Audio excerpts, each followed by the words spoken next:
నమస్తే, welcome to IBTV. నేను ప్రసన్న. ముందుగా హెడ్లైన్స్. తెలంగాణ బీజేపీ అధ్యక్షుడి ఎంపికపై రాజాసింగ్ సంచలన వ్యాఖ్యలు. అధ్యక్షుడిని ఓటింగ్ ద్వారా ఎన్నుకోవాలని డిమాండ్. అధిష్టానం ఒకరి పేరు ఖరారు చేసిందన్న ప్రచారంపై స్పందన. నావాడు నీవాడు అంటే పార్టీకి నష్టమని వ్యాఖ్య. తన భర్త అమాయకుడు అన్న పూర్ణచందర్ భార్య స్వప్న. స్వేచ్ఛ తనను తన భర్తను వేధించిందని ఆరోపణ. పూర్ణచందర్ను బ్లాక్ మెయిల్ చేస్తుందని వెల్లడి.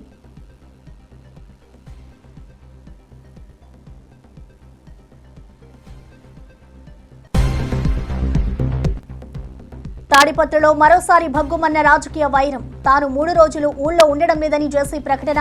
నీ ఇల్లు కూలగొట్టేస్తారేమో అంటూ వ్యాఖ్యలు. తన శత్రువు పెద్దారెడ్డే కానీ వైసీపీ కార్యకర్తలు కాదన్నా చేసి.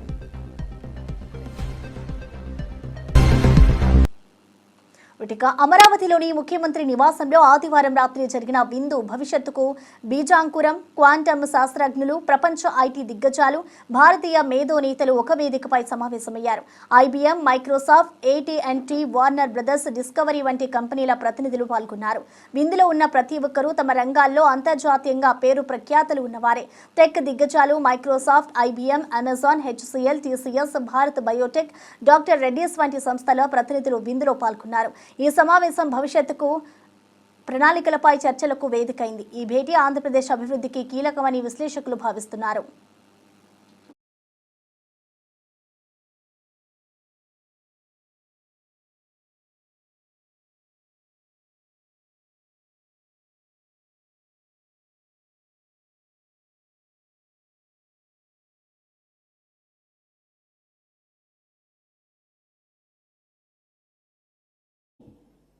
Everybody held me political opposition.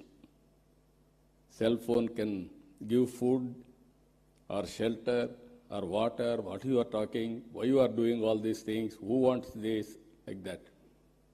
Today, after 25 years, wife can live without husband, husband can live without wife, both cannot live without cell phone. స్వేచ్ఛ ఆత్మహత్య కేసులో కొత్త మలుపు తలెత్తింది. పూర్ణచందర్ భార్య స్వప్న మీడియాకు వీడియో ద్వారా స్పందించారు. స్వప్న ప్రకటనలో స్వేచ్ఛ కూతురు తమపై చేస్తున్న ఆరోపణలు తట్టుకోలేకపోతున్నారని అన్నారు. ఇటు పూర్ణచందర్ స్వేచ్ఛను సొంత బిడ్డలా చూసుకున్నారని, స్వేచ్ఛ తనను కూడా టార్చర్ పెట్టిందని స్వప్న పేర్కొన్నారు. తాను తన భర్తకు పదే కాల్స్ చేసి స్వేచ్ఛ ఇబ్బంది పెట్టిందని అన్నారు. స్వేచ్ఛ కూతురు అన్ని ఆరోపణలు ఎవరు చెప్పిస్తున్నారో తనకు తెలియదని, తన భర్త చెడ్డవారిలో లేరని, న్యాయస్థానాలపై తనకు నమ్మకం ఉందని స్వప్న తెలిపారు. ఈ ప్రకటన కేసు దర్యాప్తులో కొత్త కోణాలు తెచ్చింది. అందరికీ నమస్కారం. నేను పూర్ణచందర్ భార్య స్వప్న. నాకు స్వేచ్ఛ పూర్ణ ద్వారానే పరిచయం అయింది. రిలేషన్ ఉందని నాకు అసలు తెలియదు. ఈ రిలేషన్ గురించి కూడా నాకు తెలిసింది స్వేచ్ఛ ద్వారానే. తను నాకు ఫోటో పెట్టడం ద్వారా తెలిసింది. నేను పూర్ణని అడిగాను ఏంటిది అని చెప్పేసి అడిగితే చెప్పాడు. చెప్పినాక నాకు ఆయనకి గొడవలు స్టార్ట్ అయింది. అక్కడ నాకు ఇంకా తెలిసింది ఏంటంటే అక్కడ కూడా తనతో గొడవలు ఉంటున్నాయి అని చెప్పేసి అంటే ఇంకా నేను ఆయన ఎందుకు ప్రెజరైజ్ చేయాలి అని చెప్పేసి నేను ఆయనను వదిలేశాను. నేను మీడియా ముందుకు ఎందుకు వచ్చానంటే ఇప్పుడు స్వేచ్ఛ కూతురు మా ఆయన మీద నిందలు వేస్తుంది. ఆ నిందలు నేను చూసి తట్టుకోలేక నేను వచ్చాను బయటికి. నా పిల్లలతో పాటే కూడా తీసుకున్నాడు. తనకి స్కూల్లో జాయిన్ చేశాడు, ఫీజులు కట్టాడు. నా పిల్లలకి బట్టలు తీసుకున్నప్పుడు ఆయన కూడా తీసుకునేవాడంట. నేను నీ కన్న తండ్రి కూడా వదిలేసి వెళ్ళిపోయిండు. వెళ్ళి కూడా నన్ను టార్చర్ పెట్టింది. ఈ విషయం తెలిసినాక కూడా నేను డిప్రెషన్లోకి వెళ్ళిపోతే నన్ను పూర్ణ కాశీకి తీసుకెళ్ళాడు. కానీ మైండ్ రిఫ్రెష్మెంట్ కోసం తీసుకెళ్తే అక్కడ కూడా ఫోన్ చేసి సతాయించింది. ఎందుకు తీసుకెళ్తున్నావు, ఆమె ఎవరని చెప్పేసి నువ్వు తీసుకెళ్తున్నావని సతాయించింది. ఆయన ఫోన్ లిఫ్ట్ చేయకపోతే నా ఫోన్కి చేసి సతాయించింది.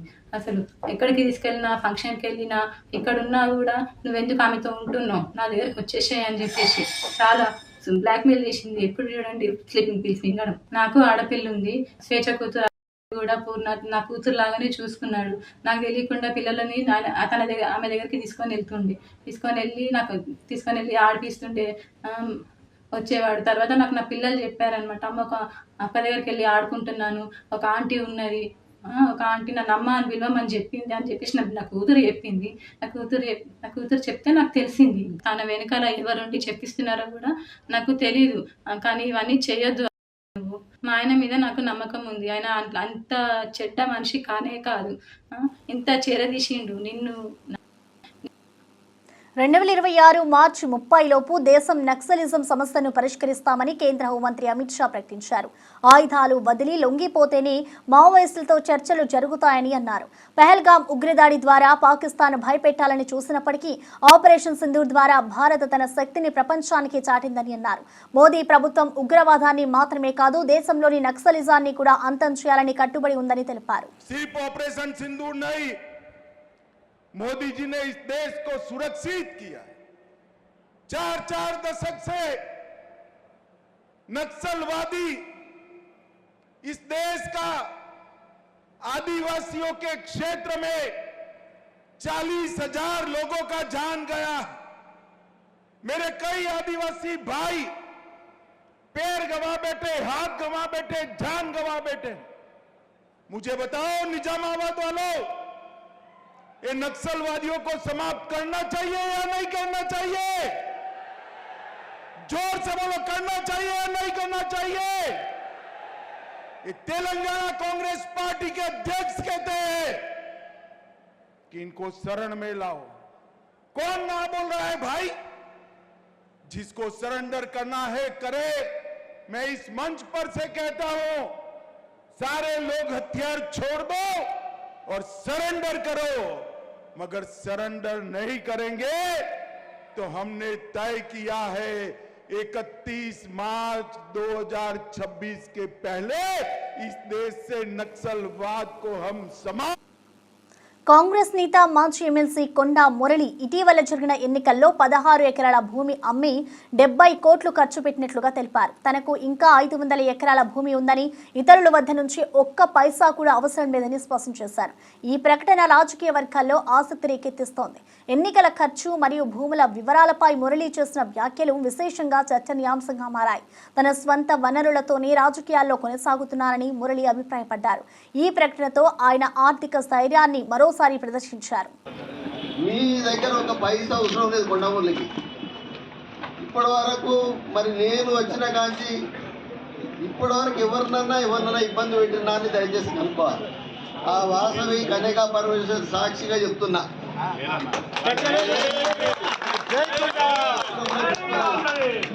ఎందుకంటే మా నాన్న వదందారు, ఇంకా 500 ఎకరాలు లేదు నాకు. మొన్ననే 16 ఎకరాలమ్మి ఎలక్షన్కి వచ్చిన 70 కోట్లు ఖర్చు పెట్టిన. ఇప్పుడు అందరికీ తెలుసు. మీరు వ్యాపారి కూడా. వరంగల్ జిల్లాలో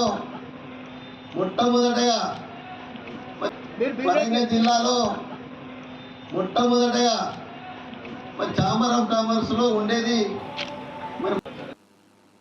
కన్నప్ప చిత్రంపై సుప్రీం లార్డ్ ఆదేశించినట్లు అనుభవించినట్లు మంచు మోహన్ బాబు తెలిపారు. తాజాగా విడుదలైన ఈ చిత్రం మంచి సమీక్షలు పొందింది.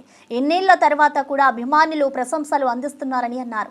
కన్నప్ప సినిమాలో మంచు విష్ణు ప్రధాన పాత్రలో నటించగా ముఖేష్ కుమార్ సింగ్ దర్శకత్వం వహించారు.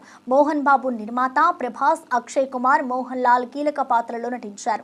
హైదరాబాద్ లో నిర్వహించిన థ్యాంక్స్ మీటింగ్ లో మంచు మోహన్ బాబు మాట్లాడారు. భగవంతుని ఆశీస్సులు ఉండబట్టి ఈ విజయం వచ్చింది. ముందుగా మా కాలంలో అంటే ఇంతకుముందు నేను యాక్ట్ చేసేవాడిని. ఇప్పుడు ఏదో సంవత్సరానికి 1-2 సినిమాలు. అప్పుడు ఇన్ని సభలు ఉండేటివి కాదు. ముందుగా హృదయపూర్వక అభినందనలు తెలియజేయవలసింది నా అభిమానులకి. దాదాపు 50 సంవత్సరాలు నటుడిగా, విలన్గా ఉన్నప్పటి నుంచి నన్ను ప్రేమించే వ్యక్తులు ఈ రోజుకి ఒక హీరో చేసినా, విలన్ చేసినా ఆ అభిమానులకి ముఖ్యంగా ఎంత రుణపడి ఉన్నానంటే నా వంతు నేను ఏం చేస్తున్నదని ఆ అభిమానులకు తెలుసు. వాళ్ళు ఈ రోజుకి బ్యానర్లు కట్టుకుంటూ ఇన్ని సంవత్సరాల తర్వాత విజయం వచ్చిందని వాళ్ళు ఫోన్లు చేస్తూ వాళ్ళు మాట్లాడుతున్నారంటే ఇది పూర్వజన్మ సుకృతం.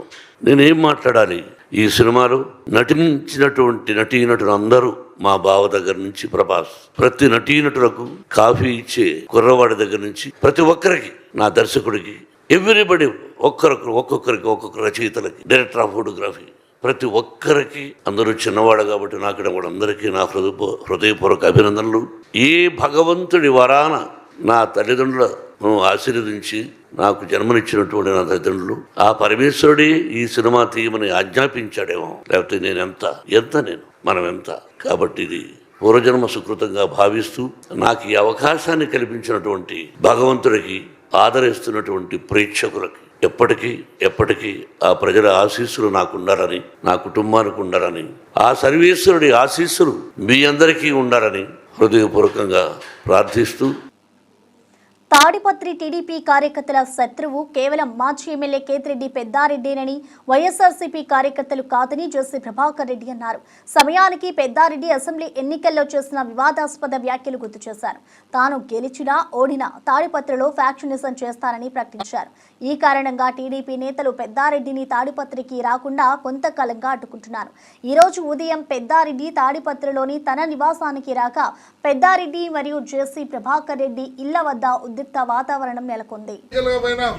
నాగిరెడ్డి మీద లీగల్ గా పోతాం, బంగారు షాపు వాళ్ళ మీద లీగల్ గా పోయినాం. కనీసం మేము ఎందుకు లీగల్ గా పోతామంటే మంచిది కాదు. ఎట్లంటే అది కొట్టకూడదు, ఇల్లు మొత్తం రిజిస్ట్రేషన్ తప్పు, ప్లాన్ లేదు, అయినా కానీ లీగల్ గా పోతాను.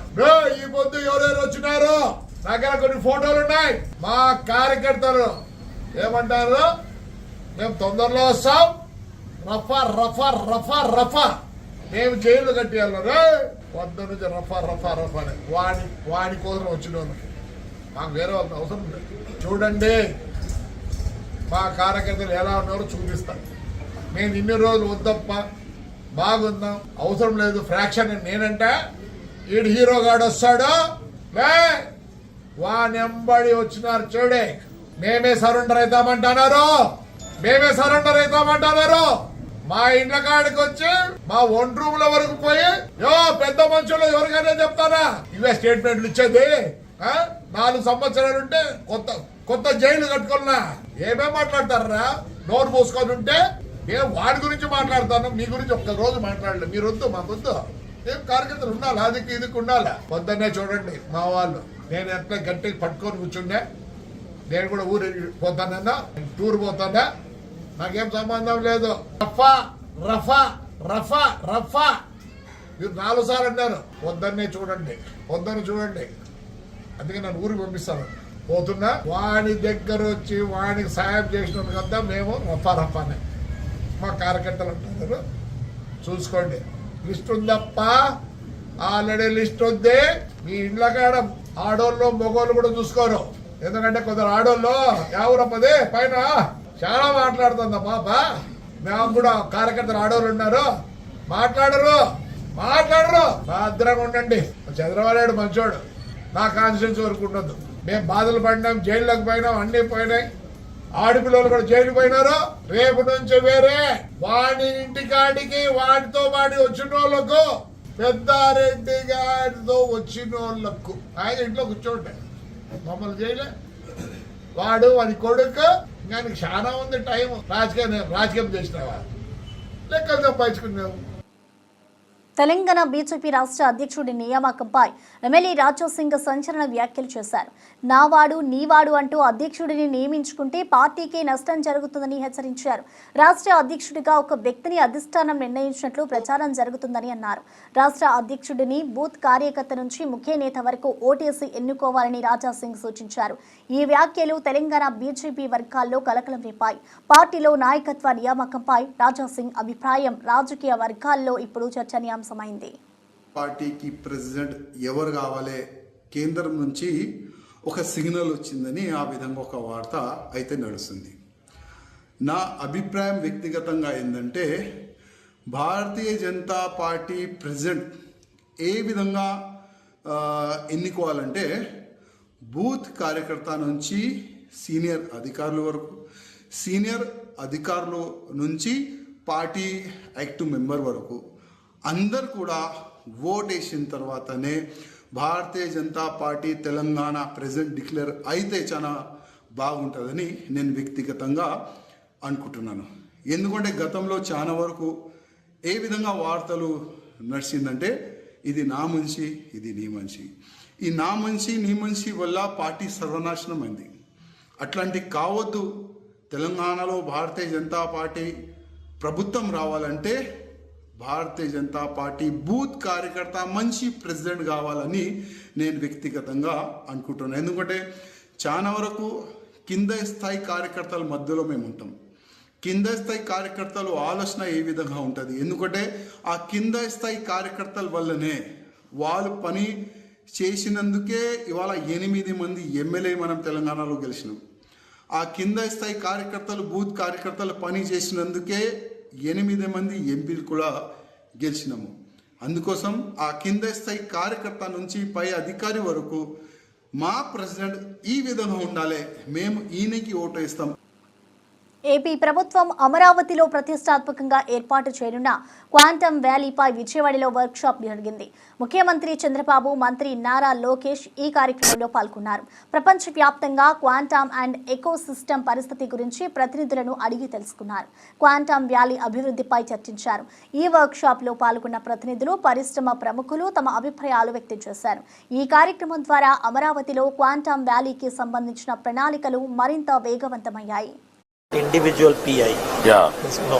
Yeah, that is important. So in each hub there will be about 40 researchers. What about other countries which is leading as on Sir, today currently in national, type of total ecosystem? Yeah, so I think in the national quantum mission type, the countries are having mission. Yeah. Germany is having 5, 6, but where are they?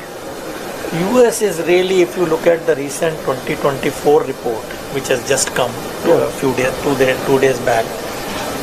Okay, let me say it not to be quoted. India is right now at 9th place in quantum, or 7th place depending on the way you count. Our goal is in the mission from 7th to 3rd. So the first one is US. They have a good margin because they started early also, and then we have China and France and Germany. So our goal is from 7th we have to jump 3rd. So how many years? Sir, we in next 4-5 years, I think. Minimum, because sorry, I was saying in sensing and communication, we can really be the top 3 in next 3 years. Yeah. And in computing, if we focus on, we should make the Only problem is even IT software also we missed products. Yes, That yes. is the biggest challenge Yes, now. exactly. Yes, yes, yes. I always used to tell for the last 30 years, even now we are not moving. Yeah. Yes, yes. And institutions, then they had to Yes. break through. Now earlier nobody used to understand it is different, but now you are all there, Yes. and PM and all of you. What are you doing? Sir, these are the quantum labs. Communication. These are the labs that we would like to set up across engineering colleges. This is the minor program. So AICT has already launched a minor program, sir.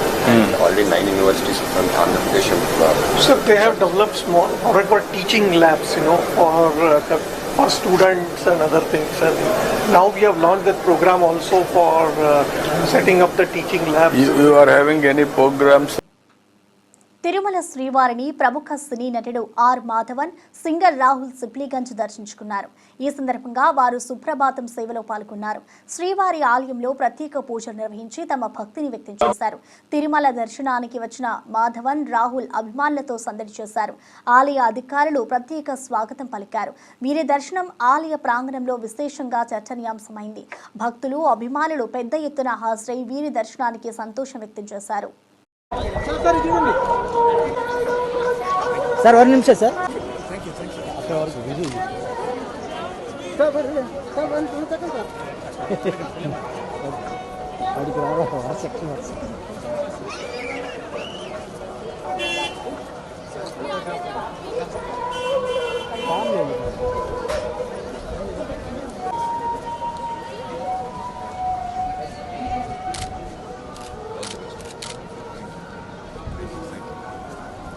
రా fast బిఎపి okay okay madam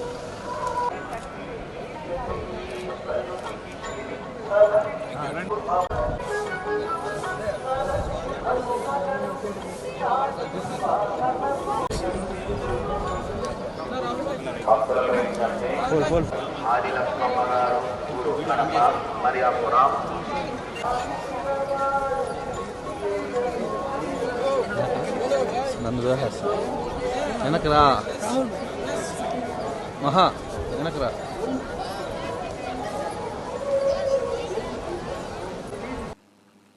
తెలంగాణలో బీజేపీని అధికారంలోకి తెచ్చేందుకు కృషి చేస్తానని మాజీ MLC Ramachandra Rao ప్రకటించారు. తన పేరు ఇంకా అధికారికంగా ప్రకటించినప్పటికీ బీజేపీ జాతీయ అధిష్టానానికి ధన్యవాదాలు తెలిపారు. చిన్నవాళ్లు, పెద్దవాళ్లు, కార్యకర్తలందరినీ కలుపుకొని పనిచేస్తానని అన్నారు. రాబోయే అన్ని ఎన్నికల్లో బీజేపీని గెలిపించడమే తన ప్రధాన లక్ష్యమన్న రామచంద్రరావు పార్టీ విజయానికి నిస్వార్థంగా కృషి చేస్తారని తెలియజేశారు. నాయకత్వం తెలంగాణ రాష్ట్రానికి నన్ను అధ్యక్షుడిగా నియమిస్తున్నట్టు ప్రచార సాధనాల్లో ఇప్పుడు కనబడతాయి. అధికారికంగా ప్రకటించబడలేదు. ఏదైనప్పుడు కూడా నా పేరు ఇస్తున్నందుకు, నా పేరు పరిశీలన ఇవ్వడానికి జాతీయ అధిష్టానానికి, అదే రాష్ట్ర పార్టీ అధ్యక్షునికి మేము ధన్యవాదాలు చెప్తున్నాను. పార్టీని అధికార దిశలో తీసుకుపోయేటటువంటి ప్రయత్నం చేస్తారని చెప్పేసి నాకు అవకాశం ఇస్తే, అది తర్వాత అందరినీ చిన్నవారిని, పెద్దవారిని, కార్యకర్తల్ని అందరినీ కూడా కలుపుకొని తీసుకుపోయేటటువంటి పార్టీని తీసుకుపోయి రేపు రాబోయేటటువంటి స్థానిక ఎన్నికలు కానీ, రేపు 3 రోజులతో జరిగిపోయే మున్సిపల్ ఎన్నికలు కానీ, లేకపోతే తెలంగాణ శాసన సభల ఎన్నికలు కానీ, ఏ ఎన్నికలు జరిగినా కూడా భారతీయ జనతా పార్టీ అధికారంలో రావాలి అనేటటువంటి ఒక లక్ష్యంతో పార్టీ కోసం పనిచేస్తాము. మహా టీవీపై దాడిని ఖండించిన నీతుల నాయుడు డెక్కన్ క్రానికల్ పై టీడీపీ దాడి జరిగినప్పుడు ఎక్కడికి పోయారని ఎమ్మెల్యే జగదీష్ రెడ్డి ప్రశ్నించారు. మహా న్యూస్ కూడా నీతుల నాయుడిదేనని, ఆయనకు ముందే సమాచారం ఎలా తెలిసిందని అన్నారు. చిత్రగుప్త ఛానల్ పై బీజేపీ చేసిన దాడుల గురించి కూడా నీతులు మాట్లాడుతున్నారని విమర్శించారు. అందరి బాగోతాలు తనకు తెలుసని హెచ్చరించారు. ఈ వ్యాఖ్యలు రాజకీయ వర్గాల్లో తీవ్ర చర్చనీయాంశమయ్యాయి.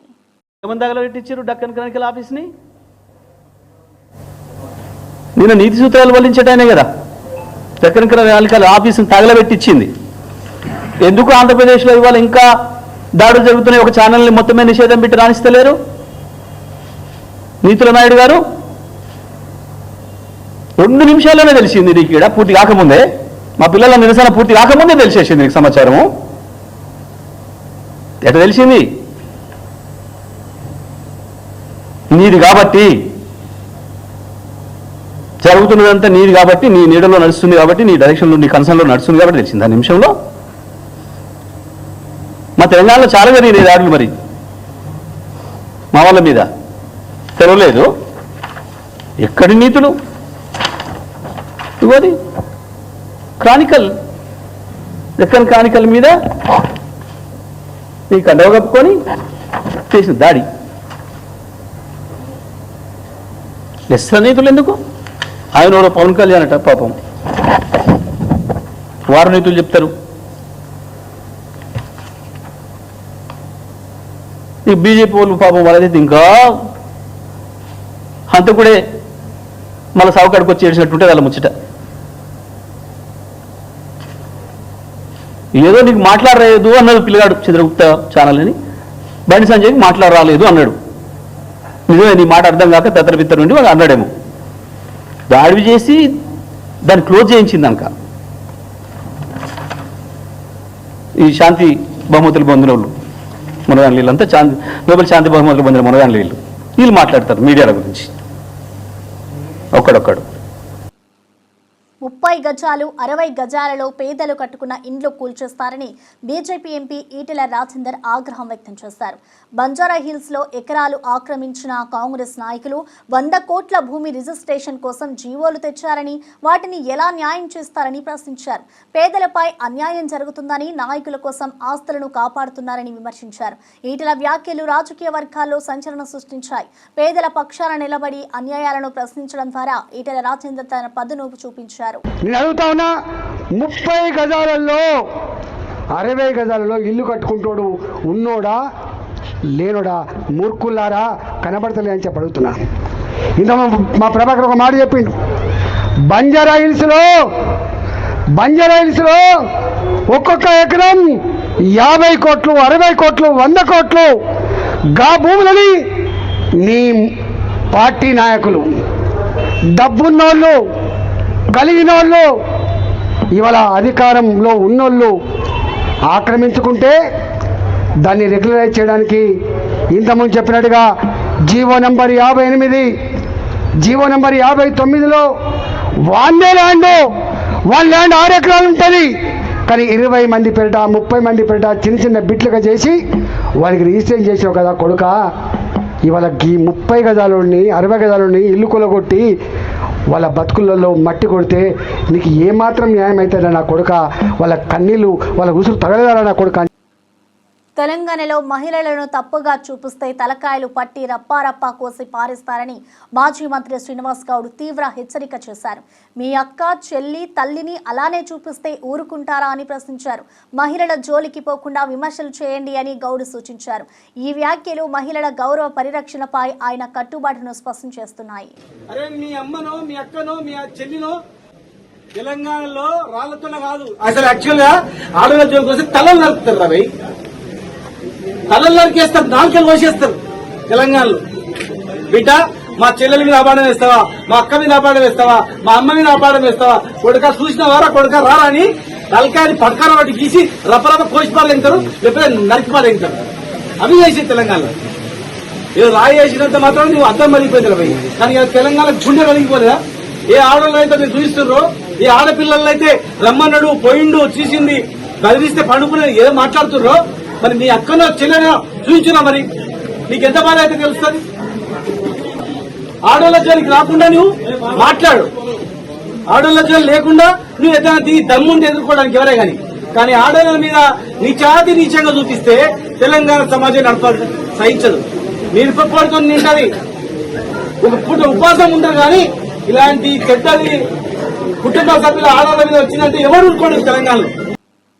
సంగారెడ్డి జిల్లా అగ్ని ప్రమాద ఘటనా స్థలాన్ని మాజీ మంత్రి హరీష్ రావు పరిశీలించారు. ప్రమాద సమయంలో 140 మంది కార్మికులు లోపల ఉన్నారని స్థానికులు చెబుతున్నారు. కానీ అధికారులు 8 మంది చనిపోయారని 26 మంది చికిత్స పొందుతున్నారని చెబుతున్నారు. అంటే మొత్తం 34 మంది మాత్రమే. ఇంకా ఎంతమంది శిథిలాల కింద ఉన్నారో అర్థం కాని పరిస్థితి ఉందని హరీష్ రావు ఆందోళన వ్యక్తం చేశారు. ఈ పరిస్థితులు అధికారుల నిర్లక్ష్యాన్ని ప్రతిబింబిస్తున్నాయని విమర్శించారు. ఇటు కార్మికుల భవితవ్యంపై ప్రభుత్వాన్ని జాగ్రత్త పడాలని కోరారు. కంట్రోల్ రూమ్ పెట్టండి, ఒక కామన్ ఫోన్ నంబర్ ఇవ్వండి. ఇన్సిడెంట్ జరిగింది 9 గంటలకు, దాదాపు 1 అవుతా ఉంది, 5 గంటలు అయింది. ఏం చేస్తున్నారు 5 గంటల నుంచి? ప్రభుత్వం ఏం చేస్తుంది, అధికారులు ఏం చేస్తున్నారు? ఇంత పెద్ద ఇన్సిడెంట్ ఈ ప్రాంతంలో జరిగితే ఒక కంట్రోల్ రూమ్ పెట్టి ఒక ఫోన్ నంబర్ను పెట్టి ఎవరైనా ఫోన్ చేస్తే ఇగో పలానా వాళ్ళు పలానా హాస్పిటల్లో ఉన్నారు, పలాని వాళ్ళు చనిపోయి పోస్ట్ మార్టం దగ్గర ఉన్నారు, ఇంకా మిగతా వాళ్ళ వివరాలు తెలవాల్సిన అవసరం ఉంది, తీసుకోవాలన్నా వద్దా? ఇప్పుడు ఒక 4-5 నాకే కలిస్తే నేను తీసుకెళ్లి అక్కడ కలెక్టర్ గారికి ఆర్డీఓ గారికి కల్పించాల్సిన పరిస్థితి ఏర్పడ్డది. ఎంత ఇర్రెస్పాన్సిబుల్ గా ప్రభుత్వము ఈ అధికార యంత్రాంగం పనిచేస్తుందంటే ఇది నిజంగా చాలా బాధాకరం. ఒకవైపు ఎన్డీఎస్ఆర్ఎఫ్ బృందం అద్భుతంగా లోపల పోయి పనిచేస్తున్నారు, వాళ్ళను మనం అభినందించాల్సిందే. కానీ రెవెన్యూ యంత్రాంగము జిల్లా యంత్రాంగం ఏం చేస్తున్నట్టు? బయట నేను ఇప్పుడు చెప్పాను, ఒక టేబుల్ పెట్టుకోండి, ఒక చిన్న హ్యాండ్ మైక్ పెట్టుకోండి, ఓ 2 తహసీల్దార్లను 2 ఎస్ఐలను ఆడ కూర్చోబెట్టండి, ఓ లిస్టు దగ్గర పెట్టుకోండి, ఎవరెవరు ఏ హాస్పిటల్ పంపించమంటే ఒక లిస్టు పెట్టుకోండి, చనిపోయిన వాళ్ళది ఒక లిస్టు పెట్టుకోండి, అసలు డ్యూటీలో ఎంతమంది ఉన్నారో, ఆ రోజు మార్నింగ్ షిఫ్ట్కి ఎంతమంది పంచ్ చేసినారో అటెండెన్స్ లిస్ట్ ఒకటి పెట్టుకోండి. అంటే డ్యూటీ ఎంతమంది పంచ్ చేసిండ్రు, అసలు డ్యూటీలో ఎంతమంది ఉన్నారంటే ఒక్కొక్కరు ఒక లెక్క చెప్తున్నారు. కలెక్టర్ది ఒక లెక్క ఉంది, ఎస్పీది ఒక లెక్క ఉంది, ఇంకొకరిది ఇంకో లెక్క ఉన్నది. డ్యూటీలో ఎంతమంది ఉన్నారు ఆ టైంకు 9 గంటల 18 నిమిషాలకు అంటే ఇప్పటి వరకు 5 గంటలైనా ఎంతమంది షిఫ్ట్లో పనిచేస్తున్నారో అధికారులు చెప్పడం లేదు. బులెటిన్ ముగించే ముందు హెడ్లైన్స్ మరొకసారి. తెలంగాణ బీజేపీ అధ్యక్షుడి ఎంపికపై రాజాసింగ్ సంచలన వ్యాఖ్యలు. అధ్యక్షుడిని ఓటింగ్ ద్వారా ఎన్నుకోవాలని డిమాండ్. అధిష్టానం ఒకరి పేరు ఖరారు చేస్తున్న ప్రచారంపై స్పందన. నావాడు నీవాడు అంటే పార్టీకి నష్టమని వ్యాఖ్య.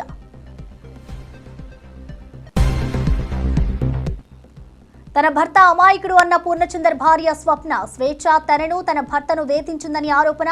పూర్ణచందర్ను బ్లాక్మెయిల్ చేసిందని వెల్లడి.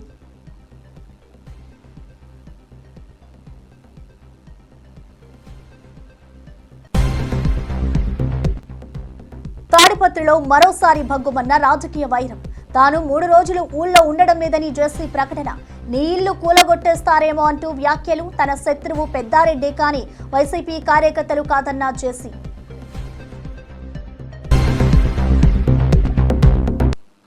ఇవి బులెటిన్ డీటెయిల్స్. చూస్తూనే ఉండండి IBTV.